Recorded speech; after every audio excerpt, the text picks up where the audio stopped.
আসসালামু আলাইকুম, hello everyone, welcome to our YouTube channel go with Sarkar. তো এটা হচ্ছে আমাদের আজকের ফার্স্ট ব্লগ। তো let's enjoy. Wait wait wait, কি দেখছেন? যে আপনাকে বলছি, কি দেখছেন? দেখা যেহেতু হয়েই গেছে, আসুন একটু কথা বলি। তো ফার্স্টেই আসসালামু আলাইকুম, ঈদ মুবারক।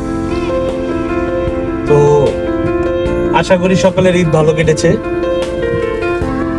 আল্লাহর অশেষ রহমতে আমারও আলহামদুলিল্লাহ ঈদ ভালোই কেটেছে। তো আজকে যাচ্ছি হচ্ছে, যেহেতু বের হয়েছি কোথাও না কোথাও তো যাবো, তো আজকে যাচ্ছি হচ্ছে আমার কাজিনের বাসায়, আমার ফুফাতো বোন জামাই দাওয়াতে। তো আমার সাথে ফার্স্টেই দেখালাম, আমার সাথে এই দেখাই কি কি আছে। নীরব সরকার, সিনান সরকার। তো আজকে যাচ্ছি হচ্ছে টাঙ্গাইল। তো এখনই সব কথা বলা যাবে না, কিছু কথা একটু পরে বলবো। তো একটু ফ্ল্যাশব্যাকে যাওয়া যাক। তো এই যে সকাল সকাল ঘুম থেকে উঠে পড়লাম। ঘুম থেকে অ্যাকচুয়ালি উঠতে মন চাচ্ছিল না, তারপরেও উঠেই পড়লাম, যেহেতু যেতে হবে আজকে টাঙ্গাইল। তো ওই যে এখন ফ্রেশ হওয়ার জন্য আসলাম, ফ্রেশ ট্রেশ হয়ে রেডি হয়ে গেলাম। তো চট করে আবার আয়নার সামনে এসে পড়লাম। তো এই যে দেখতেই পাচ্ছেন, এই যে আমার ছোট ভাই ক্যামেরার সামনে। তো মেন গেটটা খুলতেছি, কারণ নিচে হচ্ছে আমাদের গ্যারেজ। তো গ্যারেজ থেকে গাড়ি বের করবো এখন।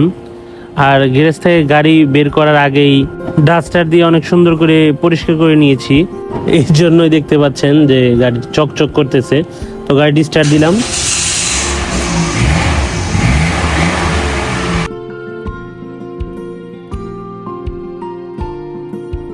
বের করতেছি। তো গাড়ি যে বিষয়টা, গাড়ি অনেক যত্ন করে রাখতে হয়। গাড়ি পালা, অনেকে মুরব্বি বলে গাড়ি পালা হাতি পালা সমান কথা।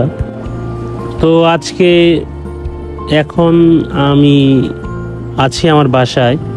তো আমার ওয়াইফ আবার আমার বাসায় নাই। এখন আমার সাথে আমার ভাই নীরব সরকার এবং আমার কাজিনরা যাবে আর কি। তো এই যে মিররে আমাকে দেখাচ্ছি, একটু মিরর শট নিলাম আর কি। তো এই যে এদিকে আবার নীরব সরকার ফোনে কথা বলতে বলতে উঠতেছে। এই যে ভিতরে ঢুকলো, এবং অবশ্যই সিট বেল্ট পরা জরুরি। হ্যাঁ ভাই, ঠিক আছে। কারণ সেফটি ফার্স্ট। তারপর একটু সামনে গিয়ে আবার জিহান এবং সিজানকে আমার পিক করতে হবে। তো এই যে দেখতেই পাচ্ছেন, ওই যে দেখা যাচ্ছে জিহান, এবং জিহানের পাশে যে একটা মুরব্বি দাঁড়িয়ে আছে, উনি হচ্ছে আমার দাদি। এই যে পিছন থেকে আবার সিজান সরকার আসতেছে।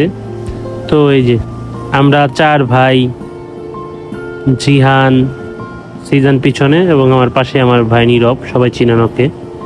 তো আস্তে আস্তে আমার এলাকা থেকে বের হয়ে গেলাম, রওনা দিচ্ছি। এই যে এখন আমার এলাকায় আছে। তো এই যে আবার প্রেজেন্টে চলে আসলাম। এতক্ষণ পাস্টের ঘটনাগুলো বলতেছিলাম, আবার বর্তমান যে কাজগুলো করতেছি। তো ফার্স্টে যে ভিডিও শুরুতে মেসেজটা দিয়েছিলাম, আমি রাস্তায় থেকে দিয়েছিলাম।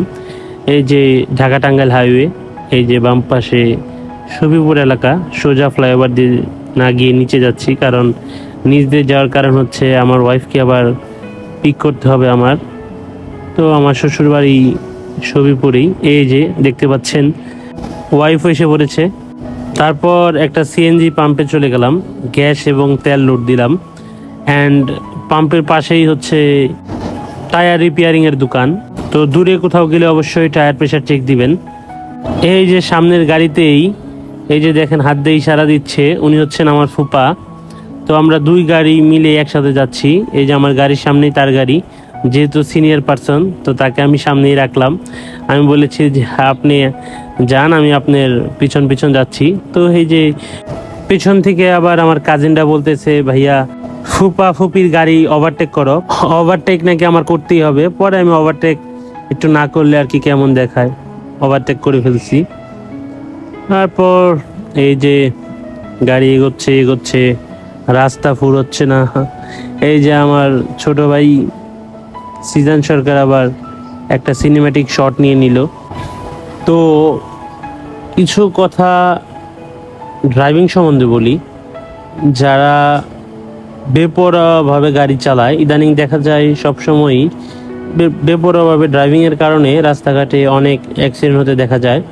তো অবশ্যই সবসময় আমি বলি যে সবাই সিট বেল্ট পরে গাড়ি চালাবেন এবং স্পিড লিমিট অবশ্যই মেনটেন করবেন। মাঝে মাঝে আশেপাশে দেখতে পারবেন রাস্তায় স্পিড লিমিট বোর্ড দেওয়া আছে, তো ওই লিমিট অনুযায়ী 60, 80, 100 যাই দেওয়া থাকবে ওইভাবে চালাবেন। এখন যাব হচ্ছে পাকুল্লা মিষ্টি কিনতে। এই যে পাকুল্লা বাস স্ট্যান্ডে, নতুন বাস স্ট্যান্ড আর কি, গাড়ি পার্ক করে মিষ্টির দোকানে ঢুকছি। তো এই যে মিষ্টির দোকানটির নাম হচ্ছে Adi Tangail Purabari sweet meat and restaurant. তো এই যে চমচম নিব আর কি। তো এখানকার চমচম অনেক ভালো, সুস্বাদু। তো আমি অ্যাকচুয়ালি তেমন মিষ্টি খাই না। এই যে সামনে দেখতেই পাচ্ছেন আদি টাঙ্গাইল পুরাবাড়ি সুইট মিট। তো এই জায়গার প্রাইস লিস্ট। তো মিষ্টি কিনা শেষে আবার চলে আসলাম গাড়িতে। সবার অনেক গরম লেগে গেছিল, তো এসির পাওয়ারটা ফুল দিয়ে চলা শুরু করলাম আমাদের গন্তব্যের দিকে। ওই যে আমাদের গন্তব্য তো জানেনি, টাঙ্গাইল মধুপুর। এলেঙ্গা থেকে যে এলেঙ্গা জামালপুর রোড আর কি। তো এই যে 36 কিলো দূরে এখনো মধুপুর দেখাচ্ছে। তো আমার কাজিনরা বলতেছে ভাই পথ শেষ হচ্ছে না কেন। ওদেরকে বারবার বলছি যে এই তো আর কিছুক্ষণ লাগবে। তো দেখতে দেখতে এই চলে আসলাম এই যে মধুপুর। আরেকটি বিষয় হচ্ছে মধুপুর হচ্ছে আনারসের জন্য বিখ্যাত। এখানকার আনারস হচ্ছে অনেক মিষ্টি সুস্বাদু আর কি। তো অবশেষে এই যে চলেই এলাম। এই যে সামনে দেখতে পাচ্ছেন এই বাসাটা হচ্ছে ফুফাতো বোনের বাসা, যার বাসায় আর কি দাওয়াত খেতে আসছি। এই যে রাস্তার সাথেই বাসাটা, আমার অনেক ভালো লাগছে। এই পাশে খাদ্য গুদাম, পাশে আবার সুন্দর মসজিদ। এই যে দেখা যাচ্ছে ভিতরে প্যান্ডেল করা। এই যে খাবার মুহূর্তে আর কি। ও হচ্ছে আমার কাজিন সিদান, ওকে নিয়ে মাঝে মাঝে অনেক মজা করি। তারপর খাওয়া দাওয়া শেষে রেস্ট নিতে নিতে এবং আশপাশ অনেক জায়গায় ঘুরেছি। তো ফেরার পথে আর কি রাত হয়ে গেছে। এই যে ফেরার পথেই এলেঙ্গা ফিলিং স্টেশন আর কি। আমার ফুপা গাড়ি প্লাস আমার গাড়িতেও গ্যাস নেওয়ার জন্য আসছি আর কি।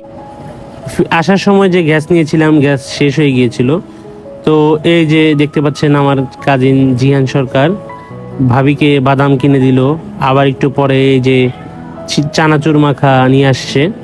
আমার ওয়াইফ আবার এগুলা খেতে অনেক পছন্দ করে।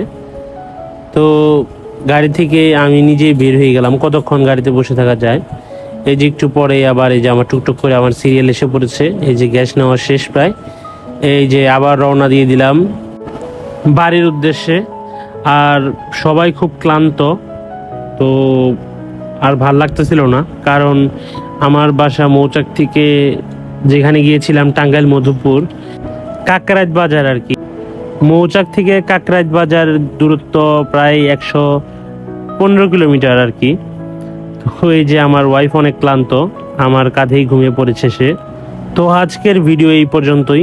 সকলেই ভালো থাকবেন, সুস্থ থাকবেন এবং আশা করি আমাদের এই ভিডিওটা অনেক ভালো লেগেছে। আল্লাহ হাফেজ।